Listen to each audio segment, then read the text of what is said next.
Welcome to a live broadcast of a debate between the candidates who want to become the next mayor of Seattle. Tonight's debate comes to you from the studios of KCTS Channel 9 in Seattle, with a special thanks to the Seattle City Club's Washington State Debate Coalition in partnership with TVW, the statewide public affairs network, and KCTS 9 Crosscut. We also want to acknowledge the generous support of our many media partners. And our sponsors, including AARP of Seattle, Salesforce, and Tableau. Good evening. I'm Mary Nam with KOMO News, and I'll be your moderator this evening. For tonight's debate, we will focus on two specific issues: Seattle's economy and the business climate. In 2 weeks, we'll have the candidates back to debate public safety and public health policies at that time. I'm joined by three local reporters: Chris Daniels with King 5, Amy Radale with KUOW Radio, and Daniel Beekman with the Seattle Times. And we will all ask questions of the two candidates for mayor, Lorena González and Bruce Harrell. As you watch the debate, we invite you to join the conversation on social media using the hashtag you see on your screen, hashtag WAElects. The rules this evening are simple. Each candidate will get 1 minute to answer a question, with a follow-up discussion led by the questioner.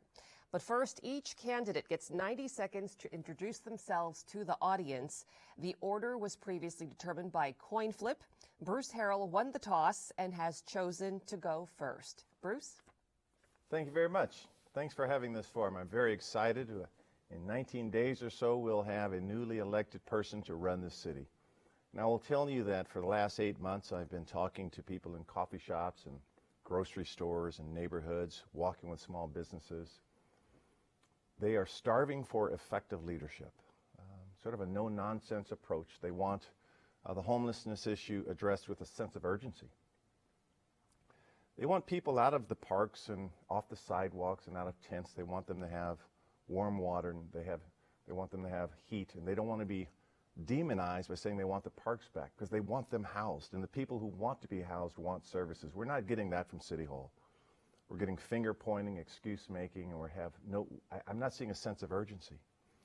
So I'll tell you that that's the biggest issue that we're going to grapple with. But we also have to look at police reform, and people want 7-minute response times. They want an effective police department. That's why I don't subscribe to the defund narrative that my opponents and others have articulated. I want an effective police department. I want all communities to feel safe. We will remove bias. That's why I passed the bias-free policing law. We will look at the race issues and unreasonable force, but make no mistake about this. I want all communities to be safe. And small business revitalization. I've toured all over the city talking about how the city could remove impediments to their progress, their optimization. So I'm excited about this new level of leadership, this new tenacity, if you will, and I think that's why we've been doing so well on the campaign trail, and I look forward to your questions this evening. Bruce, thank you. Your time is up. Lorena? Excuse me, I was born and raised in Central Washington State, where I earned my first paycheck at the age of 8 as a migrant farm worker.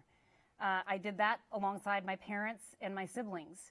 I am a really proud first-generation American who went to community college, and then I worked 3 jobs to put myself through college. I moved to Seattle almost 20 years ago to go to law school, and before becoming the first Latina to be elected citywide in Seattle's history, I was a civil rights attorney. I have made it my life's work to stand up and fight for working families. Whether it's taking on a large corporation who's engaging in discrimination, or holding police departments, including SPD, accountable for the extraordinary abuse of our life and liberty. This is the hard work that I have done all my life. As a parent, like so many of you, I know that we are at a critical crossroads. Will we be a city that is only accessible and available to the wealthy who can afford million-dollar homes? Or will we be a city that is inviting and welcoming to families of all incomes, where every neighborhood is a good one to live in and safe? You know, just a few months ago, I lost my mother-in-law and my home in a tragic fire. Seattle showed me its deep generosity in that moment. And it clarified for me my motivation to serve as mayor and lift each other up through programs like affordable childcare, housing, and mental health care, rather than punching down on those who don't have as much as we do. So with your help, I will be the mayor of Seattle who will dream big, work hard, and build a Seattle that is for everyone. Lorena, thank you very much. I'll start off the questions for the evening with a simple question. My question is, as mayor, what will be your number one priority? Please be specific. What issue as mayor will be at the top of what may be a long list? Lorena, first. Sure. I mean, I think it's pretty clear that the next mayor's biggest opportunity and challenge to lead is on solving for homelessness. Like so many people in our city, I believe that people living in our open spaces in tents is unacceptable. I do not believe that people should be living outside. We need to work clearly and urgently to rapidly increase shelter and to make sure that we are still looking at how we can build more affordable housing throughout our city and increasing access to mental health care and substance use disorder treatment throughout the city. This is the number one challenge for the city, and I'm looking forward to being able to work on those issues together with our broad community to create rapid and meaningful progress in the first 100 days of my administration. Thank you. Bruce? Thank you. Same issue, homelessness. I think we understand that. I guess our approach will be differently, however, will be different. I have a sense of urgency that the first thing we will do is publish a plan. You'll see cost per person, cost per unit. You'll see a dashboard of where we are now, which is totally unacceptable. A sense of urgency, and when I talk about moving people out of parks, out of sidewalks, out of playgrounds where you see syringes and these intolerable conditions, I'm talking about building and treating our way out of this issue with a sense of urgency. Under the Harrell administration, you have no excuse making. We will never reach a time where we'll say we'll have all of the taxes, all of the revenue to solve the problem. What we'll do under my approach is we will exhaust every possible tax we could, from looking at our regressive tax structure and making sure we increase and use and change a more progressive tax structure. Yes, there's no disagreement there. But we also have these very wealthy corporations. If we get into the economics of this city, we are a wealthy city. So we're going to also tap into the resources around us and make sure that all hands are on deck under the Harrell approach. Thank you very much. Chris? Well, you both danced around the wealthy corporations line. I'm going to get right to it with Amazon. As you both know, over the past 5 years, Amazon has increasingly been a point of contention at City Hall. It is the city's biggest employer. And with it, there's been a fair amount of criticism of the company over its business practices on a global scale. However, its presence in the heart of the city has led to a proliferation of small business growth, a boost in home values, and pre-pandemic traffic. So, Bruce, we're going to start with you. Given the sky is falling discussion about Amazon and their relationship with City Hall, they just announced that they're going to hire thousands more people in Seattle. And given that, what should the company do to alleviate some of the concerns that are shared as it relates to housing and infrastructure? Well, number one, they have to pay their fair share of taxes, number one. Number two, they have to align their corporate social responsibility goals with that of the city. That would be affordable housing. That would be homelessness. That will even be some of the healthcare initiatives that we will roll out as mayor. But let's make no mistake about that. If you look at our gross domestic product in this region, we are doing quite well. But everyone's not enjoying in that success. The market value of Amazon is about $1.56 trillion, lower than Microsoft's actually. Microsoft's about $1.61 trillion. And these are pre-pandemic numbers, but when you look at the wealth that these corporations have, they have to not only pay their fair share of taxes, they have to be aligned with the issues, many of the issues that they've caused. So my platform has to do a lot with not only holding them accountable, but looking at these vast resources around us. Some of these companies, for example, their corporate social responsibility are race and data and inclusive efforts for their employees. And so we're going to align their efforts with the important issues here in the city of Seattle. So I have to ask you, what's your definition of fair share? Well, first of all, this will be governed by state law. And if you look at the 65, both former or current elected officials around this state, nationally and locally, they will work together, I believe, for the first time to really attacking the regressive taxation laws that we have right now. We understand that in the state. We hear people talking about it over and over. Look what they did. The climate change laws that they passed, the 12 police reforms laws that they have. And I don't think it's coincidental that we have the most diverse legislature we've ever had in our state's history. That's why I say we have 65 of these regional leaders who have endorsed my candidacy, and we will look at that tax structure and revise it. Well, I want to go to you, Lorena, because you have criticized the company in the past. Do you think it would be a good thing or a bad thing if Amazon ultimately, because of the relationship with City Hall, decides to move more employees to Bellevue or another city in the Puget Sound region? I don't think that Amazon's going to look at moving anywhere else but here in Seattle. We just saw that they announced that there are going to be 12,500 new jobs right here in the city of Seattle. Why? Because we're a beautiful city. Their workers and their future workers want to live and work in this city. So it is critically important for us to make sure that we have a mayor who is serious about requiring all large profitable corporations pay their fair share. So let's be real about this. I'm the only candidate on this stage who means it. I am supported by working class families because they know I am serious about bringing to bear the reality of corporations paying their fair share. My opponent, on the other hand, is supported by the very people who are in court right now fighting to overturn a progressive tax on the largest, wealthiest corporations in our city. So that is a huge distinction. I'm not going to punt to the state legislature to fix our revenue problems. We have an opportunity to do that here, and we should take it. But again, I want to ask you the question. Is it a good thing or bad thing if Amazon was to move employees to Bellevue, where they've been welcoming them, or Everett, or down in Pierce County, where the viewpoint of Amazon is different? We want our employers to remain in the city, particularly if they are high road employers. So I'm willing to work with any employer who is willing to do the right thing by their employees, by making sure they can unionize, by making sure they have access to health care, to child care, and to transit opportunities that aren't congesting our streets, and who are going to pay their fair share to help us build the amenities that make Seattle a great and vibrant city. Bruce, your opponent just said that your backers are trying to fight that law that's on the books. How do you respond? You know what's the problem with that narrative, and it just doesn't seem to stick, is my opponent doesn't mention the fact that the sheet metal workers, the electrical workers, the firefighters, the bus drivers, the Washington Communication Workers of America, the Washington Council County of State Employees, that's 16,000 people, they support me. She doesn't mention the fact that Gerald Hankerson, Carolyn Wiley Payne, Carl Mack, Don Mason, these social justice activists all support me, including members of the Black Caucus, in addition to congressmen and Congresswoman Marilyn Strickland.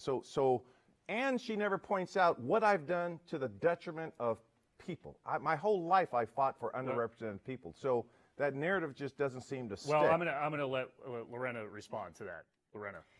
Yeah, it is beyond dispute and debate who my opponent is benefiting from in this campaign. And we all know, voters know, that money talks in politics.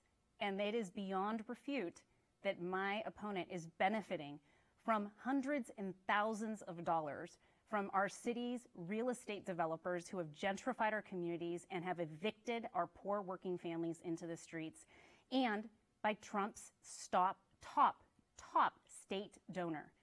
Those are the facts.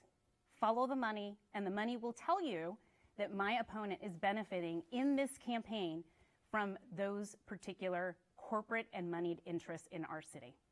We'll let this subject stand there for now. Daniel Beekman from the Seattle Times. I would like to refute some of that, because when that narrative, it's interesting that people are confused by that, because that same donor who I've never met, never talked to this person, I don't know this person, also supported Governor Jay Inslee and many Democrats as well. And so it's a false narrative, and I think the voters will be smarter than that. To blame me for people, over 5,000 people to support my campaign. We polled consistently the highest out of the 15 candidates in the primary. We won the primary out of the 15 candidates, and when I met people at Green Lake and Broadview Thompson Elementary, there were no corporations there. These are the people of Seattle that are saying, we like your messaging. So that narrative is a false narrative, and I think people need to call that out. Well, since you jumped in, Bruce, we're going to let Lorena respond to that as well. Yeah, again, the reality is that there are hundreds and thousands of dollars that are benefiting my opponent that come from a handful of people in this city. And they are attacking me. They're spending $200,000 attacking my policy choices. Why? Because they know that in the Harrell administration, they won't be required to pay their fair taxes. And it will continue to be business as usual. The Goodmans, the Petries of the world, this is the billionaire class in our city. And they have taken part and parcel in exacerbating income inequality in our city and in creating evictions, mass evictions of working class people just last year. So this is a reality of who my opponent is benefiting from, are these billionaire class political donors, one of whom is the unrefuted top donor to the Trump campaign in 2020. Who's also getting money? Jay Inslee and others that she doesn't talk about. And the fact that 2/3 of her money is coming from out of state. I mean, if we're going to have the narrative, let's just have the narrative. Bruce, Lorena, hard stop. Move on to a slightly different question here. Thank you. Both of you have city council experience. You even shared time on the council together. I want to know from each of you what you've done at City Hall to help create jobs and to help workers on the job, and how that sets you apart from your opponent. Also, what you would do as mayor in those areas. And Lorena, we'll start with you. Great. So I'm represented by just about every major labor organization in the city because they know that I am committed to centering the needs of working class families when I get to City Hall. No more catering just to the corporate interests in this city. And my number one focus will be to create a strong, vibrant local economy that, again, invites our high road employers to come into the city of Seattle and to create those union wage jobs for all of the people who want to work in this city. And so that's going to be one of my top priorities. And I'll tell you, I have been a champion on the city council advocating for better labor standards, for better wages and conditions for our hotel workers and for our restaurant and our retail workers. And that's the kind of progressive track record I'm going to build as the next mayor of this city. Thank you. And Bruce, can you tell us about what you have done at City Hall for workers and what your priorities in that area would be as mayor, how they may differentiate you from your opponent? Absolutely, because I didn't hear any policy solutions to helping create jobs. And make no mistake about this, coming out of the pandemic, there will be winners and losers. And the winners will be those who know how to keep, retain, and make the jobs, and make sure we have an environment by which everyone can enjoy the opportunities in front of you. So what I have done in the past is work closely with our Office of Economic Development, making sure that they either use a regulatory structure or market-to-market strategies, make sure businesses have a relationship with one another. But if you talk to small businesses, and I've been all around the city talking to small businesses, you have to meet them where they are. They want strong public safety, and that's when my opponent made the commitment to defund the police by 50%.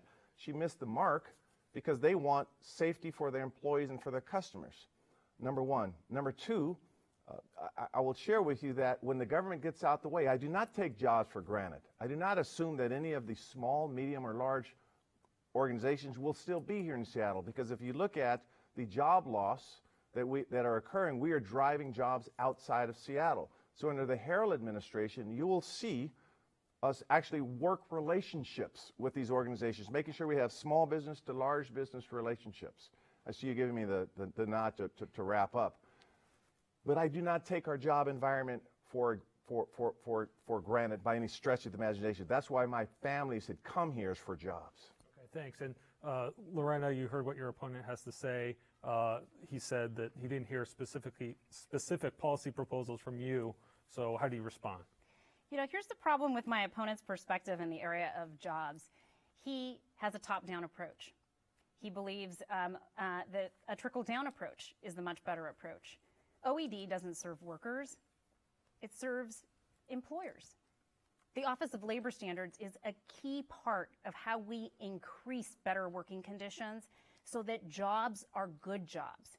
And the better the jobs are, the more jobs we produce. And the more we invest in our local economy and their resilience and recovery by making sure that it is easier to do business and that they don't have to deal with the bureaucracy that the city puts in front of them, the better it will be for them to flourish in our city.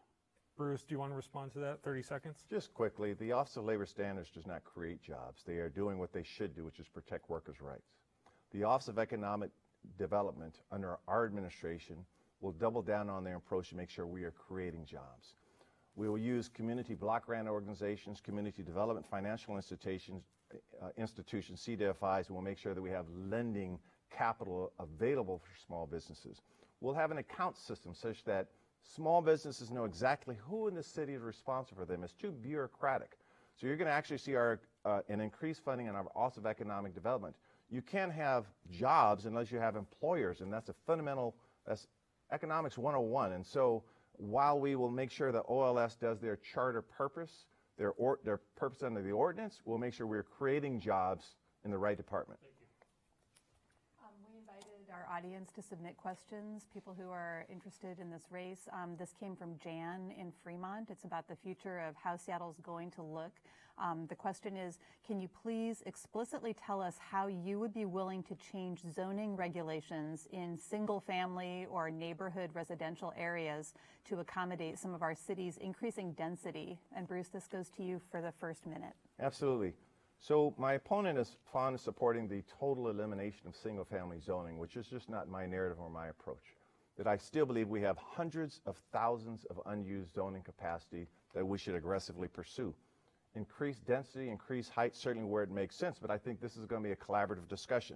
You look at what's happening in California, you look at what's happening in Minneapolis, Minnesota, when they talking about eroding exclusionary zoning, and yes, it has its roots in discriminatory practices and racism. We understand that, but we have to work collaboratively with neighborhoods and attack zoning where it makes sense. Also in single-family zoning, we could be very aggressive in our development of attached dwelling units and detached dwelling units having separate tax ID numbers.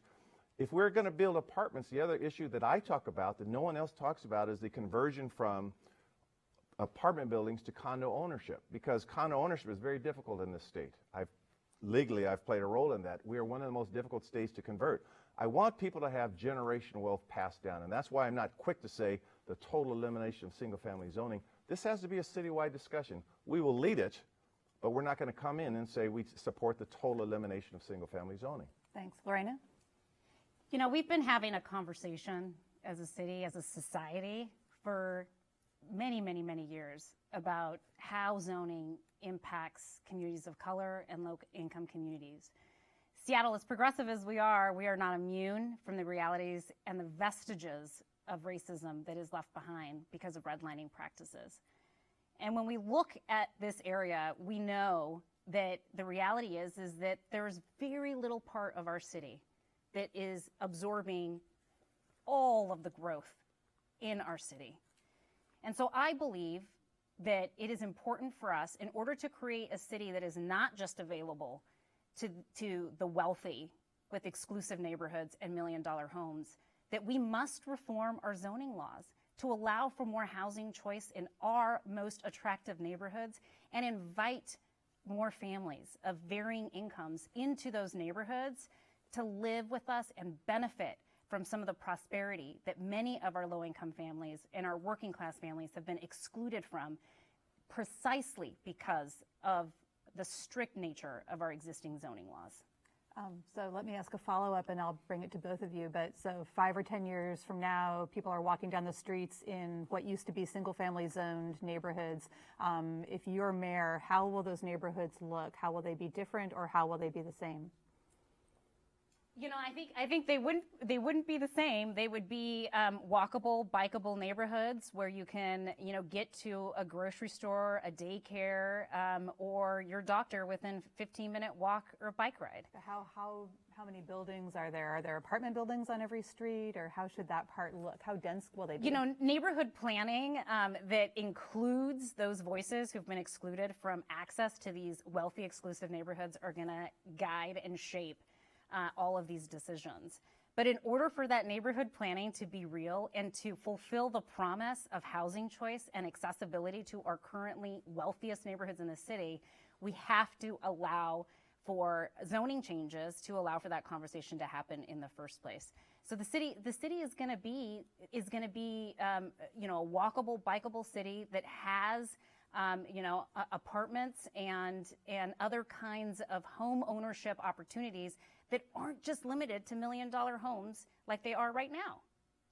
Bruce, how would you like to see this, what Well, used to be known as single-family neighborhoods, look My different? opponent strung a lot of words together, but she's not saying what she believes in. That's the total elimination of single-family zoning. I mean, it's simply put, that is not my vision. That I grew up in this city. I went to Seattle Public Schools here, I went to college here.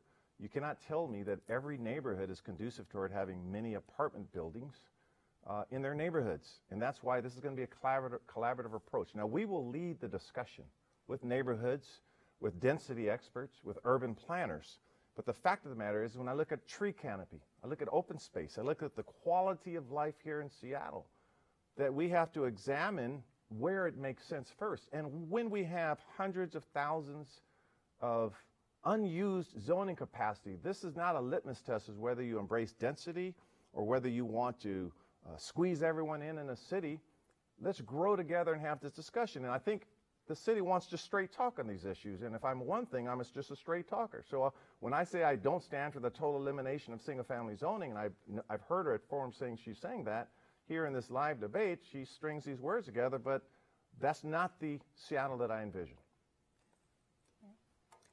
I'd like to move on to an issue that you both agree is the #1 issue that must be addressed in this city, which is the homeless crisis. A vibrant local economy calls for safe public spaces, so safe public clean streets, parks, public transportation, public schools, roads that we all use. And neighborhoods like Ballard, Soto, and Green Lake have recently struggled with safety issues posed by growing encampments. My question to you both is, how do you help those in crisis? And we are talking about the mentally ill, those with addiction problems. How do you help those in crisis when they refuse wraparound services, as we have seen happen time and time again? What approach moving forward will be more effective in making a real dent in solving this crisis? And I'd like to start with Bruce. Lorena, my apologies. Sure. You know, I believe it is unacceptable for people to be living outside. I think it's unacceptable for people to be living in encampments, and I think it's unacceptable for people to live in our parks, in our doorways, and in our greenways. And I think my opponent agrees with me to that point. But I think this is where the similarities end.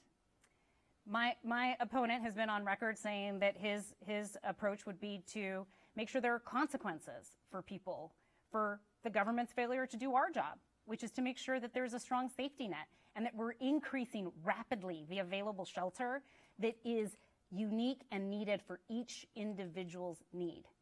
I also believe that the next mayor needs to not just focus on increasing rapidly the shelter available, not just by 2,000 units, because there are 4,000 people sleeping outside tonight, but by 4,000 units, and also making sure that we are adequately resourcing mental health and always working on the sustainable approach, on the most sustaining solution to homelessness, which is affordable housing.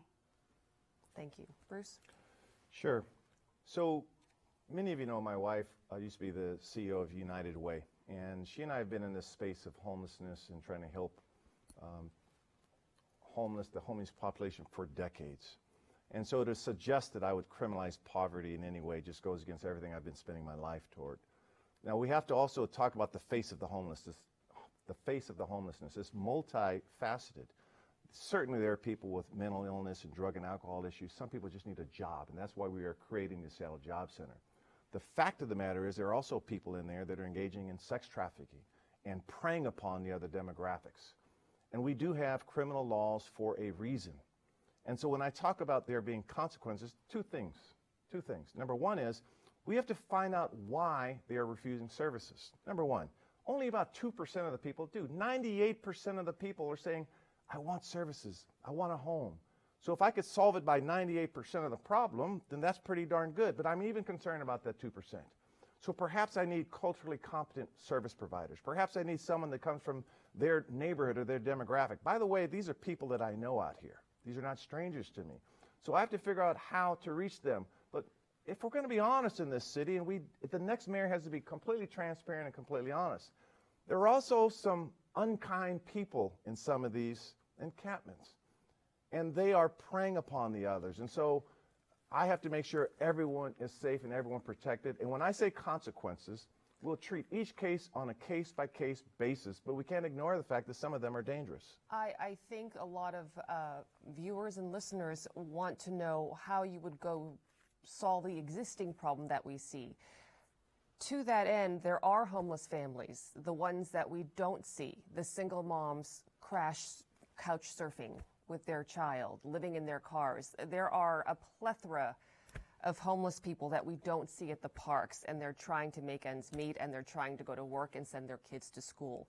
Wraparound services, housing, the need is definitely there. The people that remain at the parks, the people that live in the alleyways, as we have seen time and time again, they are mentally ill. They are bipolar, some are schizophrenic, years of drug addiction. When you present a service to them, they may not be of a mental health situation where they can understand what you were saying and accept. Again, when the parks are filled with a certain type of population who need real treatment, how do you force them to take it? And will you force them to take it? Lorena? I think we have to be careful about crossing the line and forcibly subjecting people to treatment that they may not otherwise be ready to receive. Those policies have been tried in the past during the war on drugs and otherwise. And so let's not go back to the policies of the past that have been proven to not work. Our job as government is to build the safety net, to meet the unmet needs of individuals, and to make sure that the services that we are offering him or her, and yeah, in some instances, children living on our streets, that it is appropriate culturally and otherwise, that it is an appropriate intervention to meet them where they're at and create every incentive possible to have them say yes. And that is where we're failing right now.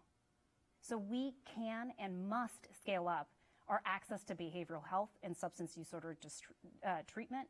Just last week, had a meeting with over 30 behavioral health service providers in our area who are providing concrete solutions that we can put into place right now. And I'm actively pursuing those in my current role. So that's the kind of urgency we need to have, and it's the kind of collaboration we need to have from subject matter experts driving solutions, not politicians, and not people who are just functioning from a place of anger and frustration. To that end, until they say yes, do they remain in the park? No, I think we have to do everything we can. There's a difference between saying yes or no to behavioral health services and being able to say yes or no to shelter.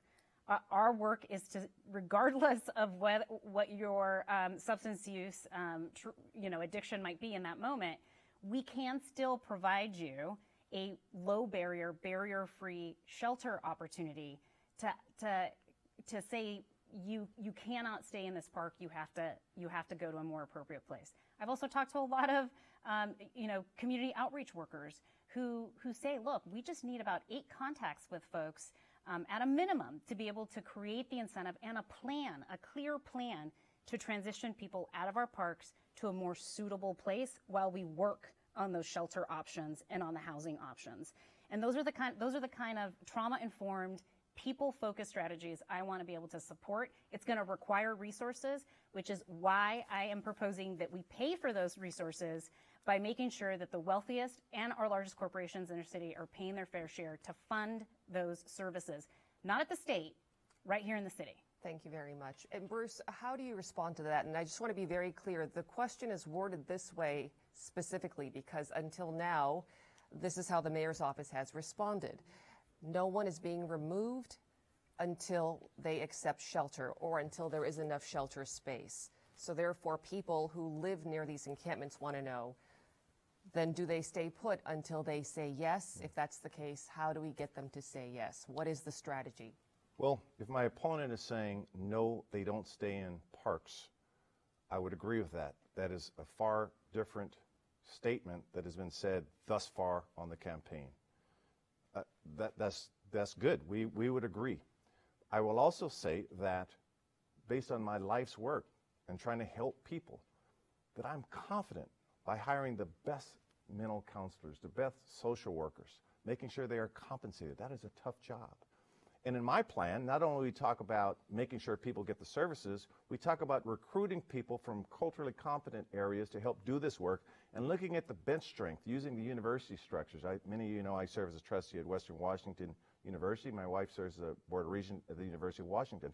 I want to be able to have a pipeline, a competency, and this is economic development as well, because our country needs this. And so I'm also concerned about how and who treats these people who desperately need help. But the fact of the matter is I want our parks back, and I want our sidewalks back, and I want to house the people. That's my sense of urgency, and quite candidly, the whole city knows we're not seeing that coming from City Hall. Thank you, Bruce. May I respond to something that my Yes. opponent just said? Just really briefly, don't want to dwell on it too much. My opponent just said that I've taken a different position, somehow creating the insinuation that I want people living in parks. I've never said that. I've said I don't want people living anywhere, in any place, in any corner of our city outside. My goal is to bring people inside, to end homelessness, not just hide it by sweeping people around and subjecting them to, in my opponent's own words, consequences for living and surviving outside. I'd like to continue the conversation talking about shared prosperity, the differences between downtown and, say, the 98118 zip code, the most diverse zip code in the city of Seattle. Bruce, we're going to start with you.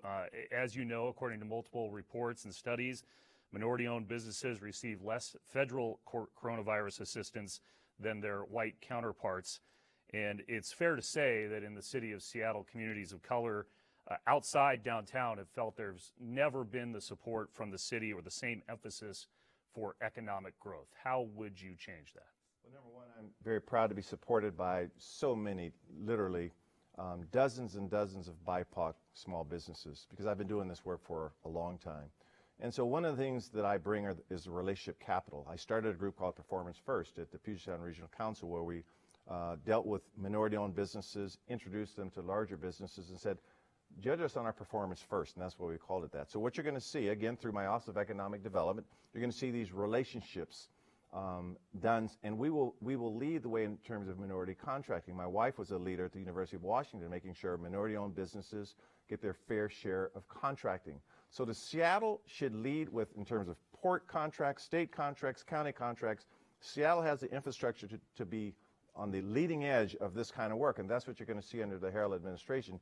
If you look at my website, you'll see all of these business owners looking for my leadership, and I have to tell you that we have a wide open opportunity. It was disgraceful how a lot of the BIPOC businesses, and even the smaller businesses in general, were not able to enjoy their fair share of the ARPA funds. So a lot of people aren't surfing the web right now because they're watching this live. So what's one specific thing that your administration would do in the first 6 months if elected?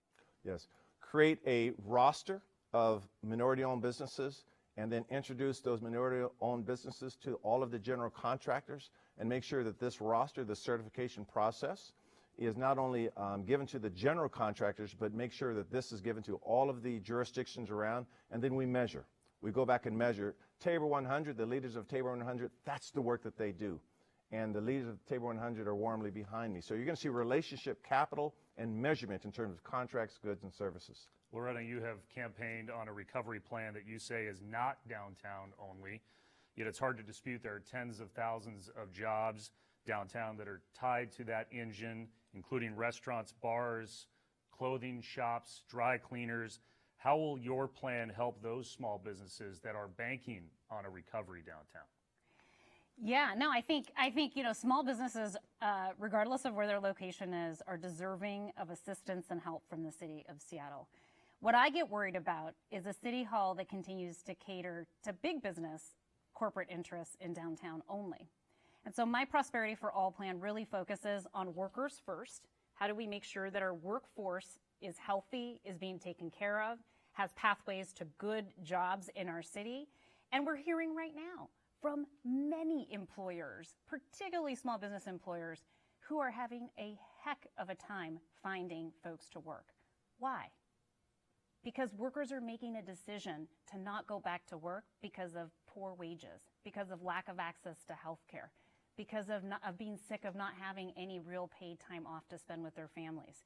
So we have to figure out how we can support our local economy by making sure that we're getting money into the hands of consumers and workers, while also making sure that we are making our commercial spaces affordable and reducing our bureaucracy to make permitting and licensing much better. And the last thing I will say is that I think it is patently unfair that we live in a city in which our small businesses pay on the dollar significantly more in city taxes than our big giant tech companies in this city. And I will look forward to being the next mayor and championing those tax reforms to make those business taxes locally much more progressive for our small business owners. So you just said we have to figure it out, but I'll ask you the same question I asked Bruce. What do you do in the first 6 months, if elected, to change the discourse downtown and help out the small businesses downtown?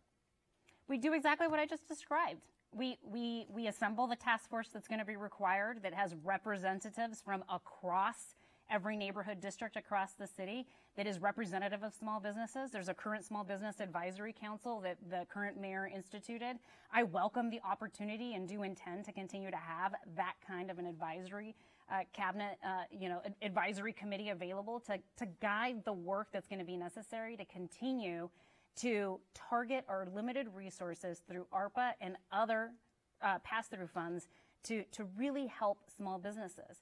And I did that in the Seattle Rescue Plan recently. We made direct assistance available to small businesses, particularly in those neighborhoods that are hardest hit, which are our neighborhood business districts and are our small businesses and are our BIPOC women-owned, LGBTQ-owned businesses in the city of Seattle. In 30 seconds, Bruce, to give you a chance to respond, do you like that plan? Well, just a lot of words strung together. I didn't hear a plan. I didn't hear an original idea. We're creating a Seattle Job Center. And in a Seattle Job Center, not only will we be able to retool people who are looking for a new job, the employers will be able to find the employees. Think of Indeed and LinkedIn and the Washington State Employment Office. Think of an economic generator where both employers and employees can get matched. And also think about grants and programs, training opportunities, apprenticeships that often pay six-figure incomes. Think about a pipeline for everyone that helps the employees and the employers. We're creating a new department called the Seattle Job Center. That's a solution. Lorena, do you like the Seattle Job Center idea? Well, honestly, you don't have to be mayor to stand up a Seattle Job Center, and I'm not sure that the city should be spending limited taxpayer dollars on setting up a privately funded Indeed job search. I mean, that's what Indeed and those other job search engines are designed to do, and I think they're doing it. All right, we're going to move on to a different matter here. As Amy mentioned, we've had questions from readers and viewers. Ron from Green Lake asked what role you each see cars playing in Seattle's mobility future and its economy, which for me called to mind an ongoing debate at City Hall about how to spend revenue from new car tab fees. Some months ago, there was some debate about this. There may be more coming up. An audit last year found that only 29% of Seattle bridges were in good condition, and recommended that the city start spending much more on maintenance of bridges. But there are competing demands for transportation money, like sidewalks, bike lanes, and traffic calming. Starting with you, Lorena, how would you like to see that money divvied up, and how does that reflect your priorities for transportation and infrastructure? Yeah, I think I want to answer this question by just acknowledging that I have a very young daughter. She's a year and a half, and I worry about whether she's going to have clean air and clean water in the future. And so to me, the issues related to transit and who we're prioritizing our city for really comes down to how serious is the next mayor going to be about climate change and tackling climate change. And the next mayor is going to have to make difficult decisions about making sure that the already limited dollars that are allocated to transit stay in the pockets of transit and multimodal transportation projects that are carbon free and have no emissions associated with them, while also looking at how we're going to create, again, leverage all of those dollars to invest in greener types of transportation throughout the city. That's why I'm really proud to be the only candidate in this race who has been endorsed by every single environmental organization that's made an endorsement. And let me just make sure, on the question of there's a pot of money coming, how to apportion that between things like bridge maintenance, things like sidewalks and bike lanes and traffic calming. How do you see that breakdown? I think that it's really important to make sure that we're investing significantly in our sidewalks and in our bike lanes and in safe ways to travel throughout the city that make cars optionals. That doesn't mean that we do not need to pay attention to bridge maintenance. We absolutely do. I live in West Seattle. I understand what it's like to have a bridge fail, a major piece of infrastructure fail in our city. But I will not be a mayor that raids transit funding in order to fund those maintenance requirements. There are other ways we can leverage bonds and other resources from the state to address those bridge maintenance issues, including our federal infrastructure. Okay, Bruce, and same question to you. This pot of money, but also just in general, your priorities for spending on transportation. Sure. Thanks for getting clarification on my opponent's answer. So we lead with transit. We know that our highest level of emissions are from cars, and so we will stop our reliance on cars, recognizing, however, that cars will get smaller and electrified. So we also don't ignore the fact that people will continue to drive cars. They will get smaller, though. So I don't lead with bikes. I did hear my opponent mention bikes. I think that we look at the whole ecosystem of transportation. And we start with transit. We look at our roads. We build for the future. And we have scooters and we have other types of electric devices in the city.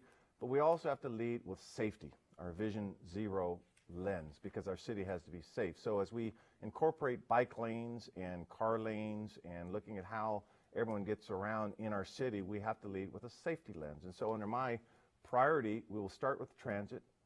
And by the way, we have climate change experts have endorsed my climate change plans from all over the country. So we will lead with climate change as well, but we start off with transit. And just, I'm going to follow up on you as well, talking about this pot of money from the car tab fees. There's been talk at City Hall about breaking it down. 75% should go to bridge maintenance. No, 75% should go to, or 100% should go to traffic calming and safe streets efforts. So what would your breakdown be? Same question. Because you guys were kind enough to not let us have notes up here, I actually have a breakdown on one of the position papers that I've written. But I emphasize, Dan, the entire ecosystem, because I will tell you that if you're leading with a Vision Zero in terms of fatalities and accidents, it's hard to put percentages on the table.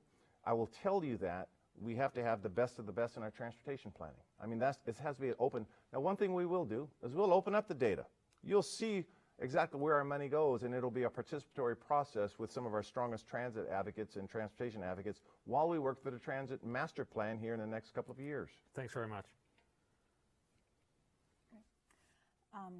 So I know you're going to be discussing public safety in depth in a couple weeks, but it was really hard to separate all the public safety out of some of the business and economic questions that we wanted to bring to you tonight. So recently, members of the Downtown Seattle Association asked the city to provide safety and security grants to small businesses to offset additional security costs. They said that this is prompted by reduced SPD staffing and increased response times. Is that idea for those security grants an idea that you would support? And Bruce, it's to you first. Well, this is where I think my opponent misses the mark, because what small businesses are saying is they want public safety. Now, I will support anything that's working right now because I have a sense of urgency. And if that's one option and we can make that happen, that's fine. But at the end of the day, we have to have a funded police department. And the police department in the city of Seattle, they have to meet their charter purpose, which is to protect everybody and build community trust. And so that's a stopgap measure. I don't think that is sustainable. So under our approach, we'll make sure that, number one, the department is funding, and we will again eradicate bias-free policing and make sure that the bias-free policing law that I put on the books is enforced. And so, but I think that's a stopgap measure. I do not think it's sustainable. Okay, Lorena. I think that there's two issues with that proposal. The first one being that it's probably a gift of an illegal gift of public funds, and secondly, I think that the police officers guild might have a thing or two to say about contracting out work that is related to public safety. So again, I think that the reality is in this space is that we have got to have a mayor who is not going to make excuses for a police department that has significant operations and management issues, a police department that also has deep cultural and reform issues, a department that had the largest contingency of officers at the January 6th insurrection, a department that spent weeks on weeks tear gassing our most dense residential neighborhood. I heard stories of a father who is supporting me in this campaign that told me stories about how his 6-month-old in their apartment was vomiting as a result of the tear gas. These are the real issues that we have to address at the police department, while also making sure that the chief law enforcement officer, who is the mayor, is getting clear directives on day one to the chief of police and to the rank and file that it is her expectation that they show up every day and do their public service. No other city employee at the city is allowed to simply say that they're not going to do their job because they disagree with the politics of their elected leaders. When you said that you think the grants would be illegal, I mean, the city gave emergency grants to small businesses during COVID. The businesses could sign up and get thousands of dollars to help them through that time. So this isn't something that you see as comparable at all? Those are specific dollars for economic recovery that flowed from federal dollars.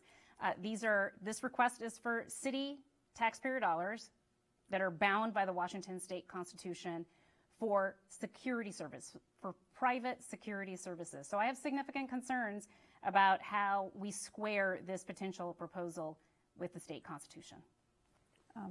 Bruce, did you want to respond in 30 seconds? First of all, the issues my opponent are talking about, the problems in the police department, I just have to remind our viewers that she was chair of the public safety department, the police department, for 2 years, 2018, 2019. So some of these funding issues that she's quick to point out was under her watch as chair, number one. Number two, when you openly say your goal is to defund the police department by 50%, realizing that 90% of the costs in that department are personnel related, there are going to be an aftershock of that. And one of them will be small businesses need protection and they need help. Anyone could walk around the city and see what we're talking about. And so when I talk about funding the police department, it is not to militarize communities of color. In fact, I was down at Judkins Park just 2 weeks ago with officers. Sorry, we're running out of time. Lorena, did you want to have a rebuttal on anything related to business concerns, or should we just move on?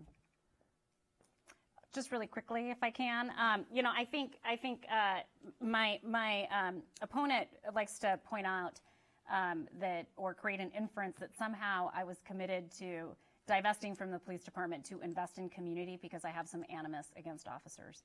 That's simply not true. I made a commitment to look at shifting dollars away from the police department in direct response to the murder of George Floyd and the action that we saw in our city.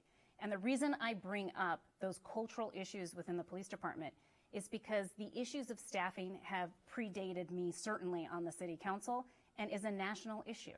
And yes, we have to have a police department who is willing to show up every day and do the job. And what I'm pointing out is that there are deep cultural reform issues that cannot be simply fixed by asking them to watch videos of somebody's murder or making them sign a pledge after they view that video. We have to have a leader at the top who is going to make it clear that it's her expectation that these public safety employees show up every day and deliver the services that are being asked of them to deliver.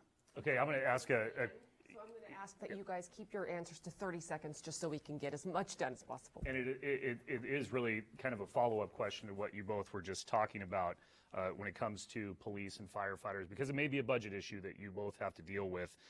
While we don't know the exact numbers until Monday, there could be a chance the city is scrambling to find even more police officers and first responders because of the vaccine mandate. Lorena, I ask the question to you first. What would you tell a potential recruit who wants to serve the city but does not want to get the shot? I would tell that person that unfortunately the city of Seattle and Seattle Police Department is not the right department for them. I strongly believe that it is important for all of our public employees to receive the vaccine. We are one of the area's largest public employers, and there are plenty of other agencies that an individual can go look at if they're interested in doing law enforcement work but don't want to comply with their vaccine mandate. And Bruce, I would ask you the same question and just say it a little bit differently. What do you say to the unions, police, firefighters that are reluctant to get the shot if they're interested in transferring here to the city of Seattle? Well, I'm very proud that the firefighters have endorsed me and support my candidacy, and I will tell the firefighters or any first responders, not here in Seattle. It's a mandate. You are a first responder. I expect you to take your oath of office to the point to where you realize you have to lead with a vaccination. And so this is not the place for you here in Seattle, simply put. Bruce, thank you. All right, this was a very fruitful discussion. I want to thank you both for your time this evening. We have run out of time. That is it for tonight's debate. We want to thank the candidates, of course, Lorena González as well as Bruce Harrell. Thank you so much for taking the time to be here, as well as our panelists, Amy Radiel from KUOW, Daniel Beekman, Seattle Times, and Chris Daniels from King 5.